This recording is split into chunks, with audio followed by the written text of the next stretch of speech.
Hello दोस्तों, एक बार फिर से आपको स्वागत करते हैं संविधान का बोल वाला टॉपिक में। जैसा कि आप पार्ट 2 में देखे होंगे कि हमने आपको पढ़ाया था इसमें जैसे अनुसूची के बारे में, भारतीय संविधान की असल विशेषता क्या है, ये सब के बारे में आपको बता दिए थे। ठीक है, तो इस पार्ट में हम आपको बताएंगे संविधान से ही संबंधित कुछ इंपॉर्टेंट टॉपिक, जिसमें सबसे पहले देखिए यहाँ पर लिखा हुआ था संविधान निर्माण किया कौन था। तो आपको बताया था संविधान निर्माण करने के लिए एक सभा बना था, उसका नाम था संविधान सभा। इसका गठन कब हुआ था? जुलाई 1946 में। जुलाई 1946 में इसका गठन हुआ था और ये अंग्रेज़ों के द्वारा एक मिशन आया था भारत में, उसके तहत हुआ था। उस मिशन का नाम था कैबिनेट मिशन योजना। क्या नाम था? कैबिनेट मिशन योजना। यह मिशन आया कब था? तो 1946। कब आया? 1946। ठीक है, इसके बाद देखिए, उसके बाद आपको बताएं तो यहाँ पर समझिएगा कि संविधान सभा जब बना था तो इसमें पूछता है टोटल मेंबर कितने थे। तो 389 थे, जिसमें प्रांतों से 292 लोग आए थे सदस्य बनकर। रियासत राजाओं की तरफ से कहीं ना कहीं 93 लोग आए थे और कमिश्नरी जो क्षेत्र था, अंग्रेजों का जो क्षेत्र था, उसमें 4 लोग आए थे। समझ गए? तो टोटल कितने थे बताइए? 339 में बताइए राज्य से कितने? 292 लोग आए थे। देसी राज रजवाड़े में कितने आए थे? 93 लोग आए थे। कमिश्नरी के क्षेत्र से कितने आए थे? 4 लोग आए थे। ठीक है, और यहाँ देखिए लिखा हुआ है प्रांतीय चुनाव जो हुआ था वह एकल संक्रमणीय पद्धति के द्वारा होता था। मतलब एकल संक्रमणीय अप्रत्यक्ष विधि आप जानते होंगे, जैसे राष्ट्रपति का चुनाव भी वर्तमान में होता है, वैसे ही कहीं ना कहीं इन लोग का हुआ था। उसके बाद लिखा हुआ है कि भारत पाकिस्तान का विभाजन के समय सर इसकी संख्या घट गई थी। मतलब जो टोटल संख्या 389 था, उसमें से घटकर 299 ही बचा था। अब आपको ये वाला याद रखना है पॉइंट। संविधान सभा का प्रथम बैठक जो हुआ था वो 1946 में हुआ था और वह हुआ था 9 दिसंबर 1946 को। याद हुआ? संविधान सभा का प्रथम बैठक जो हुआ था वो 9 दिसंबर 1946 को हुआ था और इसकी अध्यक्षता किए थे सर भारत के सबसे बुजुर्ग व्यक्ति, जिनका नाम है डॉक्टर सच्चिदानंद सिन्हा। इनके द्वारा किया गया था। क्या नाम है? डॉक्टर सच्चिदानंद सिन्हा। संविधान सभा के प्रथम बैठक की अध्यक्षता जो किए थे वह डॉक्टर सच्चिदानंद सिन्हा थे और वह अस्थायी अध्यक्ष थे। अस्थायी नहीं, वह क्या थे? अस्थायी, टेम्पोररी थे। ठीक है, महज वो 3 दिन के ही रहे और 11 मार्च, देखिए यहाँ पर 11 दिसंबर लिखा हुआ है।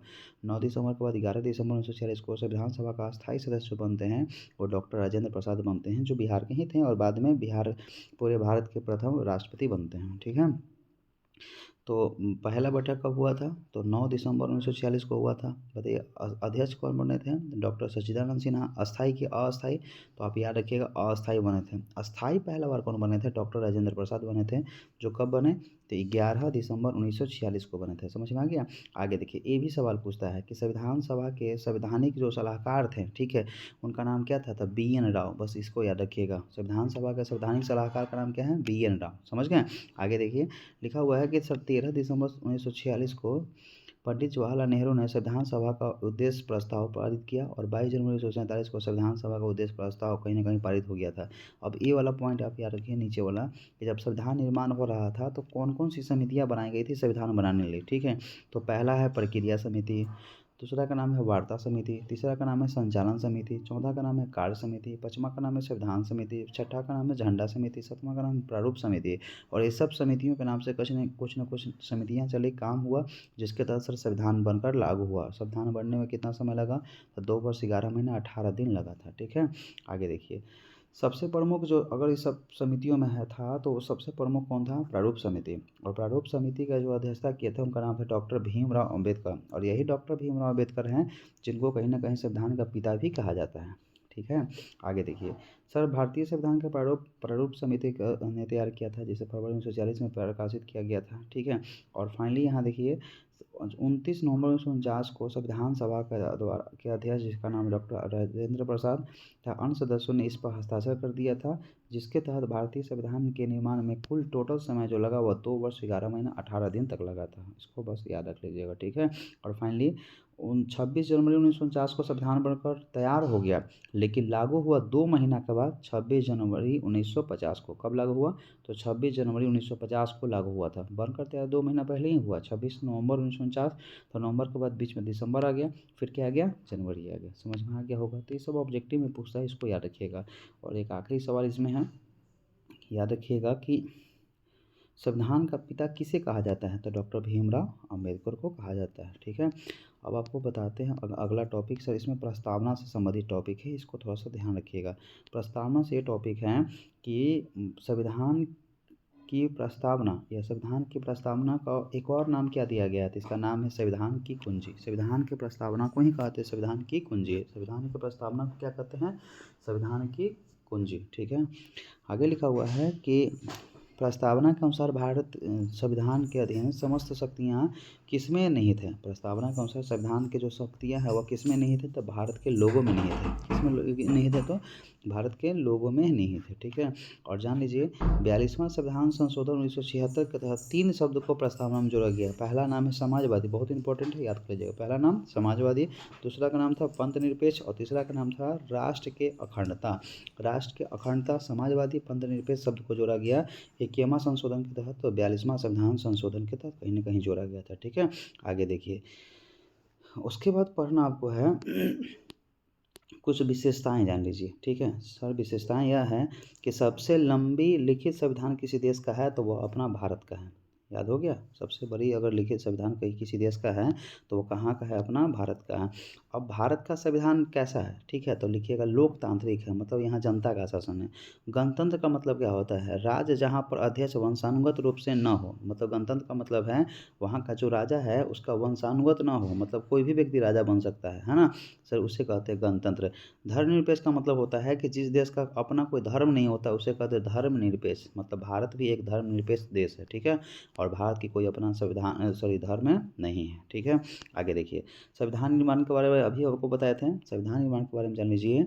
सर ये सवाल पूछता है कि संविधान सभा का प्रथम अस्थायी अध्यक्ष कौन बने थे, तो डॉक्टर सच्चिदानंद सिन्हा, जो बताए थे 9 दिसंबर 1946 को बने थे। ठीक है, और संविधान सभा का उद्घाटन अधिवेशन का अध्यक्षता कौन किए थे, तो सच्चिदानंद सिन्हा, यही सबसे पहले बने थे सदस्य।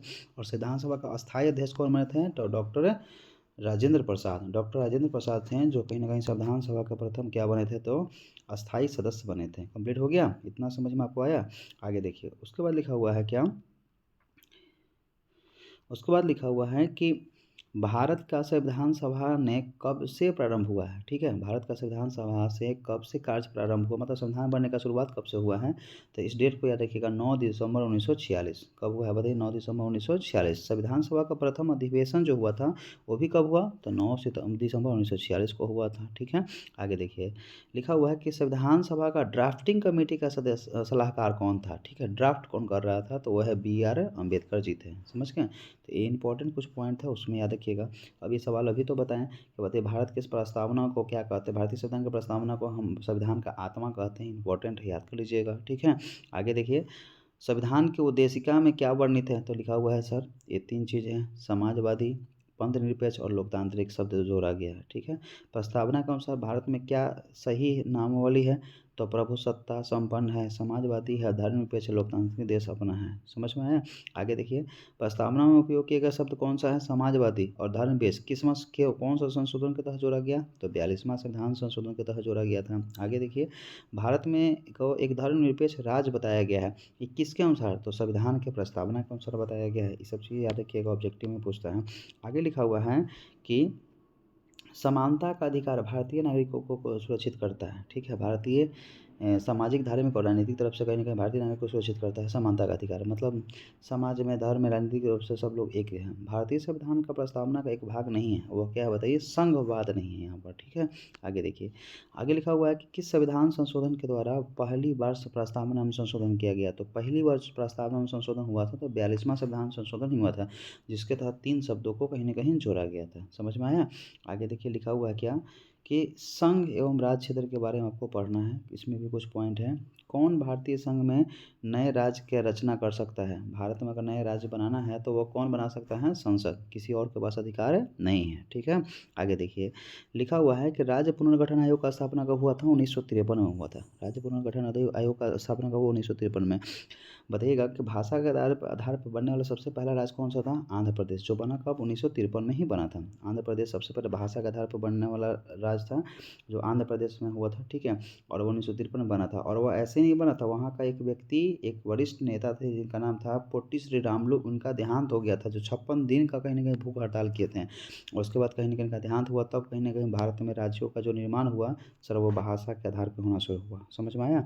जम्मू और कश्मीर कब वैधानिक रूप से भारत में शामिल हो गया, ठीक है, तो वो बताए थे आपको, पढ़े भी होंगे कि 26 अक्टूबर 1947 को लिखित रूप से विलय पत्र पर सिग्नेचर करके कहीं न कहीं जम्मू कश्मीर भारत का अंग बन गया था। ठीक है।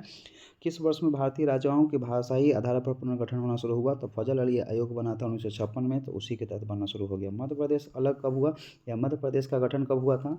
तो आप याद करिएगा 1956 में। महाराष्ट्र राज्य कब बना? 1960 में। महाराष्ट्र और गुजरात एक साथ हुआ था, बम्बई से अलग होगा। ठीक है। अब देखिए, पुर्तगाल जो था सबसे आखिरी में कहाँ तक था बताइए? गोवा में। मतलब पुर्तगाल ही सबसे पहले आया और गया भी कौन बताइए? तो पुर्तगाल। और किस जगह को लूट कर रखे हुए था बताइए? गोवा। ठीक है। आगे देखिए, पुदुचेरी को किस वर्ष भारतीय संघ में मिलाया गया? तो 1962 में जोड़ा गया। कब? 1962। इसको कैसे याद रखिएगा? तो भारत चीन का युद्ध कब हुआ था? 1962 में। तो उससे आप याद कर सकते हैं। पहले पता होगा कर्नाटक का पूरा नाम क्या था? मैसूर। तो मैसूर का नाम बदलकर कर्नाटक कब हुआ? 1973 में। इसको याद रखिएगा। सिक्किम को शहराज कब बनाया गया? 1974 में। और राज्य कब बन गया? 1975 में। सिक्किम 1975 में राज्य बन गया था। ठीक है। भारतीय संघ में बनाया गया 28वां राज्य कौन सा है? तो झारखंड है ना। नवगठित राज्य तेलंगाना के अस्तित्व किस राज्य से विभाजन होने के बाद हुआ है? तो आंध्र प्रदेश से अलग होकर कौन सा राज्य बना है? तेलंगाना। और तेलंगाना भारत का कितवां राज्य बना था? 29वां राज्य, जो सबसे नवीन राज्य बना है। और वह बना कब था? 2 जून 2014। याद रखिएगा, सबसे नवीन राज्य भारत का कौन सा है? तेलंगाना, जो बना कब? 2 जून 2014। आगे लिखा हुआ है कि हैदराबाद कितने समय तक तेलंगाना और आंध्र प्रदेश की राजधानी बन रही? 10 साल। 10 साल तक हैदराबाद जो है दोनों राज्यों की राजधानी थी, आंध्र प्रदेश और किसका? तेलंगाना का। अन्य रजवाड़ों ने भारत के विलय के बाद में किन 3 राज्यों को भारत में शामिल होने में विलय हुआ? मतलब जब सब राजा मिल गए थे भारत में, तो 3 ऐसे जगह के राजा थे जो भारत में मिलना चाहते हैं नहीं थे, बाद में मिले। एक का नाम है जूनागढ़, समझ गए, गुजरात में पड़ता है। एक है हैदराबाद और एक है जम्मू कश्मीर। ठीक है। ये तीनों जगह के जो राजा हैं, जो बाद में कहीं न कहीं भारत में शामिल हुए थे। समझ में आ गया? आगे देखिए, वर्तमान समय की बात कहा जाए तो वर्तमान में 28 राज्य हैं और 8 केंद्र शासित प्रदेश है। कंप्लीट हो गया। अब बताइए, भारत की नागरिकता, एकल नागरिकता किस देश से लिया गया है? इंग्लैंड से। बताए थे। नागरिकता के बारे में संविधान में कौन सा संशोधन किया गया था? अच्छा, कौन सा संशोधन कर सकता है? तो संसद। कितने वर्षों तक लगातार बाहर रहने पर नागरिकता समाप्त हो जाएगी? 7 साल। तो कोई बाहर जाइएगा तो सोच समझ कर 7 साल के अंदर आपको भारत में आना पड़ेगा। ठीक है। भारतीय नागरिकता के लिए आवेदन करने से पहले किसी व्यक्ति को न्यूनतम कितने वर्षों तक रहना पड़ेगा? अगर कोई व्यक्ति विदेशी है और भारत का नागरिक बनना चाहता है, तो उसे पिछले 5 साल से भारत में रहना पड़ेगा, तभी वो भारत का नागरिकता ले सकता है। ठीक है। ये सब चीज़ें हम। अब पढ़ना मूल अधिकार के बारे में। आपको पता होगा, मूल अधिकार को मौलिक अधिकार कहते हैं। मूल अधिकार को ही मौलिक अधिकार कहते हैं। और यह संविधान का भाग 4 नहीं है, ये संविधान का भाग 3 में है। किस भाग में? संविधान का भाग 3 में। और मौलिक अधिकारों के बारे में बताया था, इसके आर्टिकल जो है वो कितना है? 12 से 35 है। समझ में आ गया?